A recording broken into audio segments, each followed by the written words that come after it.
Assalamu alaikum, Ramadan Mubarak. For those keeping up with the story that's been breaking, that I had alleged that possibly pro-Israel guys had come into my house and had tried some sort of intimidation tactics by moving things around the house and taking things out of my house, and other Muslim leaders who have subsequently and previously spoken to me about the same tactic. They went mad on the internet and got their friends in the media to try to poo-poo the idea. Well, I'm coming back at them and coming back at all my critics, and especially my Muslim friends out there who are saying that they support me. So I'm going to give you why they haven't got a leg to stand on. All right, we're going to go through this step by step. First, let's look at the slippers, right? These are the slippers found. A Jewish couple live next door to me, right? Have done for many years. They've come back from holiday and they say they found these in their garden next to some feathers, you know, maybe a pigeon or something like that. So clearly indicating some animal had attacked and taken my slippers, right? You know, whoever's broken into my house, I'm alleging it's the people from the Zionist community, and I'll explain why, right? So let's go and first let's look at these slippers, right? So here's the slippers. You can see this animal, this creature that's taken my slippers out of the house and put them next to a pigeon in the next door neighbours. I've not seen the pigeon, I've just seen the feathers, because this fox obviously was clearly very hungry. And you can see here, I don't know if you can see it, right? It's almost shredded it from there. So it's the slippers would normally fit like this, yeah? And then that bit there would go into that. So this fox or tiger, bear, who knows, right? Has taken my slippers from my locked door, my front door, yeah? And pulled this off. But what's interesting about these slippers, what other information these slippers can give us, is look at this.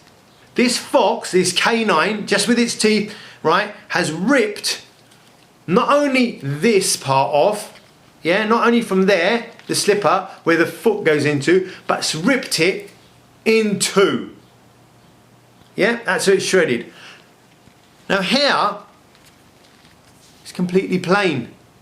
So the bite marks, the savagery of this canine, it's been very careful not to leave any marks on this. I would have thought if I was a fox, I'm not, right? If I was a fox, I would have grabbed this, shaken it around, nothing here at all, nothing on this. Strange, hey? But it managed to rip this apart. Now there are some marks on this, you can see here, right? Well, pretty much there, right? And you can see some marks there. So it's clearly it's managed to rip this apart just by holding it in that position there. So okay, well, I'm not an expert in how canines attack slippers, but quickly, very quickly, let's look at the other slipper. And you know, this canine's methodical. You know, when it gets its slippers, it doesn't attack one slipper in a different way and attack the other in a completely different way. No, what it says is, I'm going to do the exact same thing to the other slipper. Look. Here again, it's shredded, it's taken this off, nice clean cut there, right? And then, oh, what a surprise.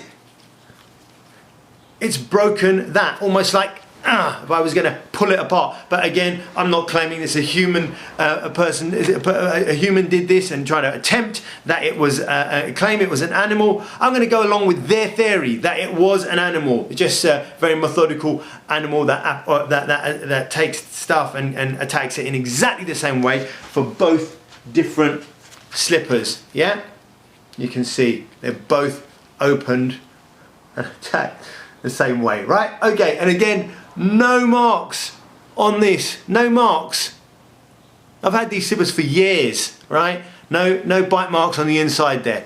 All right, but anyway, let's just assume that it was a fox or a tiger or a lion or a bear, because it clearly has to be some sort of animal, because they are claiming, the pro-Israel guys are claiming, that nothing happened. It's just my imagination. But hold on, now we find some slippers in a next door neighbour's garden with some feathers around it, right? So clearly they are saying, right, that it was an animal of some sort. So let's test this theory through. And I made I'm going to show you a little clip of a video I made previously. And you can just look at it and see how ludicrous it is. Okay, right. So this is where this amazing fox, right, has taken my slippers from, alright? So here you can see my door. Alright, so now I've entered into the house.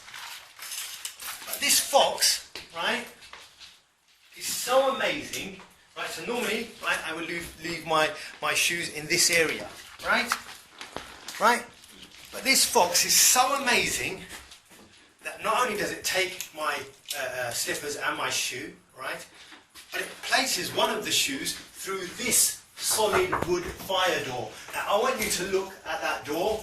Beautiful trick that this amazing creature, right, has done is this. Because remember, I'm asleep in the house. When I wake up, it's closed this door, right? It's then closed and locked this door. Because look, I'm just going to show you the lock here. Look down here. I don't know if you can see it. It locks. So what they're saying is, so their whole argument now hinges on the fact that it was an animal. Well, an animal, there's a problem for them. It's not entered one door. It's entered two doors and closed both doors and locked them on the way out. Planet of the Apes type intelligence of this fox or canine or, you know, ferocious tiger, right? Then you are left with only one theory, that someone has entered my house and they had done that in an attempt to do some sort of psychological torture operation. And that's not my words, it's psychological torture, it's not my words. Go to The Guardian. This operation, this type of operation, when they come into your house, they take things, they rearrange things, they swap things to make you think that you're going mad, is their term for it. It is a form of warfare. It is a form of psychological torture. People have become depressed off of it. People have killed themselves off of it. And as I've explained in earlier videos, right, there a Muslim leader who actually was completely distraught after having this happen to her. So it is, there's form for this in Britain, in the UK, and in America, documented in a book that I previously mentioned, They Dare to Speak Out. Interesting, on my Facebook page, on this particular incident, I expose it on my Facebook page. Within hours, my Facebook page is taken down. I am banned for a month. And now look at this, right? Not only am I, on this instance, I expose that they've come into my house. They do a mass campaign. Facebook bans me, so I can't respond. I can't respond on Facebook and say, hang about, you know, this is my side of the story, right? They then troll my Facebook page because they know I can't respond. They've banned me, right? Go to the MPAT UK Facebook page, which, remember, was banned when it reached 100,000 people during the Gaza conflict because of a pro-Israel campaign. Right, now check this out. Not only do they ban me, then troll me once I'm banned, they then do a campaign against the MPAT Facebook page to ensure no information gets out, so no videos can be posted. And Facebook obligingly, right, stops videos being posted on the MPAT Facebook page. Now, of course, there's a plausible reason for everything that they're going to give, right? But all I'm saying is all the dots don't seem to add up to a fantastic Mr. Fox that's genetically modified, that can do the moonwalk into people's houses, rearrange furniture, and go out without a trace, right? That's their view. It's not mine. I've given you the rational, reasonable arguments why I feel this botched a game of intimidation by pro-Israel guys has fallen on its face and been exposed, right? You may think otherwise. I know there are some apolitical dimwit jerk-off Muslims who didn't believe me, you thickos, right? That's cool with me, right? But a lot of Muslims expressed solidarity with me. A lot of Muslims said that what I was saying was true. Get this video out as far and wide as possible. I apologise to all the people on Facebook who have been contacting me and saying, you know, hoping that I'm all right and messaging me. I can't respond. As I've told you, they've got me banned. So Twitter is the way you can contact me. YouTube is where you can contact me, and so I once again really appreciate all the support that you've been giving me. and just getting it out there. Don't let them intimidate other Muslim speakers. You know, they've done it to me, that's fine. You know, they wanted to trash what I had to say. They screwed up. Now let's hit back at those guys. Make sure all the Muslim activists know about it so it doesn't happen to them. And if it does happen to them, then we can expose it more. A body of evidence needs to be compiled, so it's not just one guy saying it. More and more and more and more people are saying it. I've had a number of Muslim leaders call me, but they're not willing to come forward. They're not saying it publicly, and if they're not going to say it publicly, if it's going to just be a private conversation, then we can't build up this body of evidence to say, hang about, there's something wrong here, right? So, you know, remember, it's not about you, it's about Muslim people. We need all of us to be protected, and exposing it is one of those ways of making sure that forewarned is forearmed.